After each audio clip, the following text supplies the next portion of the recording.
Did you know? A Black Panther film was in development as early as 1992, with actor Wesley Snipes spearheading the project.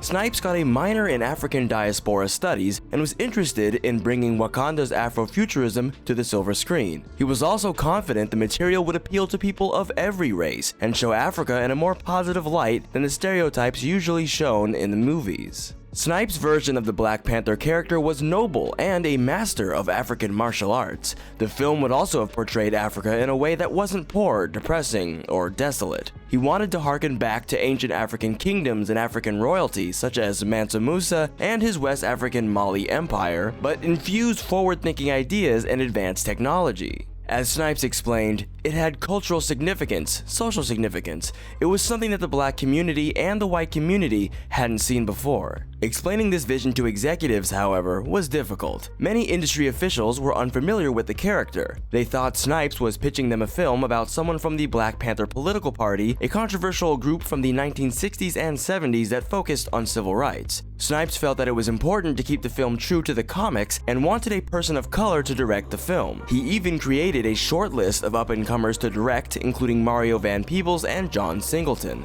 However, Snipes never met with Van Peebles and passed on Singleton because Singleton wanted to put the character in the American Civil Rights Movement. Snipes described the meeting, "I'm like, dude, where's the toys? They are highly advanced and it will be fantastic to see Africa in this light." 3 different scripts were written for Snipes' project, but little progress was made. Eventually, a script penned by Terry Hayes was pitched to then Marvel editor-in-chief Tom DeFalco and executives at Columbia Pictures. Hayes' take began with a battle in Wakanda and an infant T'Challa being put on a river in a basket to escape. Later in his life, T'Challa is attacked and goes on a journey of self-discovery. DeFalco felt that this pitch was incredible, going as far as to say, "If this is our Black Panther movie, sign me up." However, despite Snipes' best efforts, the project stalled and was eventually cancelled. Snipes later used his experience developing this Black Panther film during the production of Blade, a movie based on another Marvel Comics character.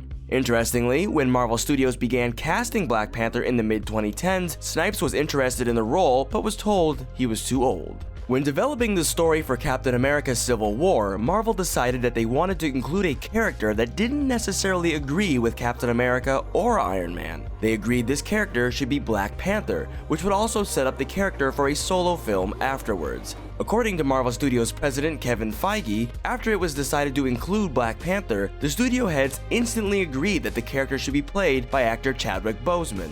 In fact, Feige said, "In my memory, though maybe it was the next day, we got Boseman on speakerphone right then."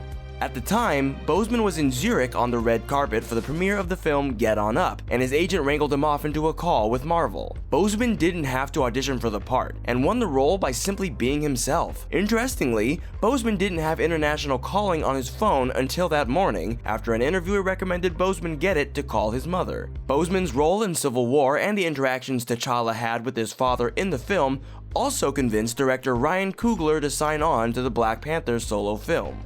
John Kani, the actor who portrays King T'Chaka in the Marvel Cinematic Universe, is South African and decided to keep his Xhosa accent for the role. Boseman decided to emulate the accent, and all actors cast as Wakandans afterwards followed suit. It was important to Boseman that T'Challa have an African accent. He felt that if T'Challa had an American or European accent, it would push the idea that having one of those accents is what it means to be educated, royal, or presidential. Boseman explained, "If he's the ruler of a nation, he has to speak to his people. He has to galvanize his people. And there's no way I could speak to my people, who have never been conquered by Europeans, with the European voice." The African accent also had a symbolic part in Black Panther's prologue set in Oakland. Director Ryan Coogler wanted to convey the idea that part of being black is that people often don't know where you're from until you talk. He thought having 2 black characters speak with an American accent and then switch to African accents might also surprise viewers, seemingly to make them aware of this. Both the first and final scenes of the film take place in Oakland, California, instead of Harlem, the traditionally black Manhattan neighborhood often used in the Black Panther comic. This was a personal choice for Coogler, as Oakland is both Coogler's hometown and the city where the Black Panther political party started. According to co-writer Joe Robert Cole, starting the film in Oakland was never in question, and was a decision very close to Coogler's heart. One of Black Panther's breakout characters was M'Baku, the leader of Wakanda's mountain tribe, played by Winston Duke. M'Baku is based on the villain Man-Ape from the comics, who leads a clan that worships a deity embodied by a white gorilla. Though elements of the gorilla theme remain in the costume designs for M'Baku's tribe, the producer elected not to refer to the character as Man-Ape at any point due to the negative racial implications of calling a black man an ape. Interestingly, Duke and Nakia's actress Lupita Nyong'o have a real-life friendship that dates back over a decade. The two met when Nyong'o gave Duke a tour of the Yale campus, and the pair bonded over their status as immigrants to America and their dreams of becoming actors. The two saw the Avengers together in theaters, and Duke later remembered that they fantasized together about starring in a film that big. Duke and Nyong'o weren't the only actors in Black Panther who knew each other before the film. The actor that portrays the younger version of T'Chaka in flashbacks is Atandwa Kani, the real-life son of John Kani. Coogler wanted every character in Black Panther to be associated with a specific color, an idea that costume designer Ruth E. Carter ran with. T'Challa is associated with both black and purple, Okoye is red, Nakia is green. Interestingly, during the South Korean casino scene, the colors these characters wear represent the Pan-African flag. Killmonger, Claw, and the border tribes that side with Killmonger all wear blue, which Coogler wanted to represent danger, authority, and colonizers. Interestingly, blue is the color most commonly associated with law enforcement in many countries, including the United States. Carter estimates that around 90% of the costumes worn in the film are custom pieces, though one costume Okoye wears during Claw's interrogation was purchased from eBay.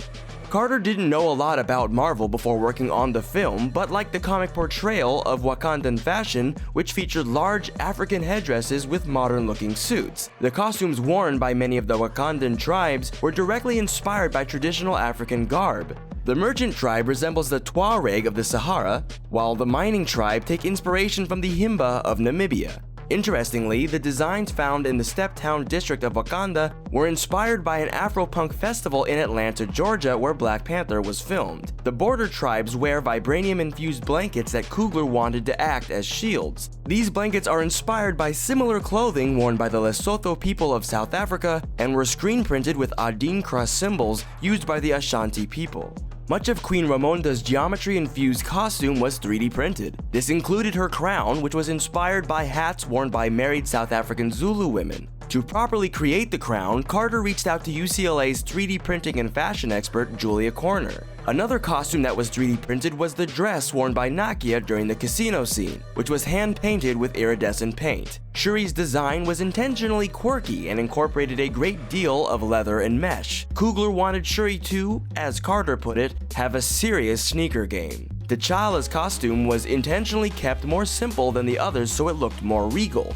In contrast, the outfit worn by Killmonger during his introduction was rooted in Americana and street fashion worn in Oakland. The design of Killmonger's gold-lined Black Panther costume references less subtle versions of T'Challa's costume from the comics.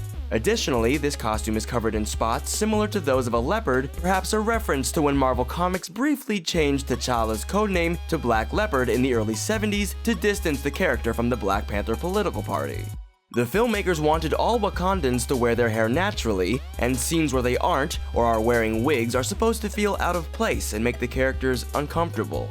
The scene where Okoye gets tired of her wig and throws it at an opponent in the South Korean casino was in the script since its first draft. The fight in this casino was one of the most technically advanced sequences in the movie, and it was shot early in the film's production schedule. Coogler felt that if they could get this scene right, it would set the tone for the whole movie. He also wanted this scene to be perfect and had an editor cutting all of the footage on set in real time, which is rare in filmmaking. Additionally, Coogler had a 3D printed miniature version of the casino set on his desk during pre-production and frequently used action figure-sized doubles of the characters to run through the scene before shooting. There are more examples of racial symbolism surrounding Black Panther. Though the mask that Killmonger takes near the beginning of the movie greatly resembles the mask from Black Panther Volume 4, Issue 37, its origins have a deeper meaning. The mask is what's known as a mgbedike, a type of headwear important to the social and spiritual traditions of the Igbo people. In May of 1803, 75 enslaved Igbo arrived in Savannah, Georgia and were sold at an auction. However, after being put on another ship to be sent to their new locations, these Igbo people revolted and took control of the ship and run it aground on St. Simon's Island. With no means of finding their way home and knowing that they were likely to be recaptured soon, many of the Igbo committed mass suicide by walking into the Dunbar Creek in unison. They, like many others enslaved during this period, chose to die and be buried in the water over living a life in chains, a choice that Killmonger also makes at the end of Black Panther. The final confrontation between T'Challa and Killmonger takes place in the underground vibranium mines on a railroad that transports the metal. Many viewers commented on the imagery of this underground railroad, likening it to the network of secret routes and safe houses established in the 19th century to help slaves escape the American South. However, though poignant, this imagery was not intentional, and producer Nate Moore explained to Ebony that it was a happy accident. The film's release during the American Black History Month was a similar happy accident. Black Panther was originally slated for release in November of 2017, a date that was eventually filled by Thor Ragnarok. However, when Marvel and Sony made a deal to include Spider-Man in the Marvel Cinematic Universe, every non-Avengers Marvel film was pushed back to accommodate the July 2017 release of Spider-Man: Homecoming. Black Panther ended up in July 2018, but it was later moved up to February 2018 so it would release before Avengers Infinity War. Did you also know that there could have been a scene in The Room where the main character flew into the sky on a car? For more facts, check out our video on The Room, or our video on Shrek. Make sure you subscribe, and if you like the movie, and if you like the video, give it a like.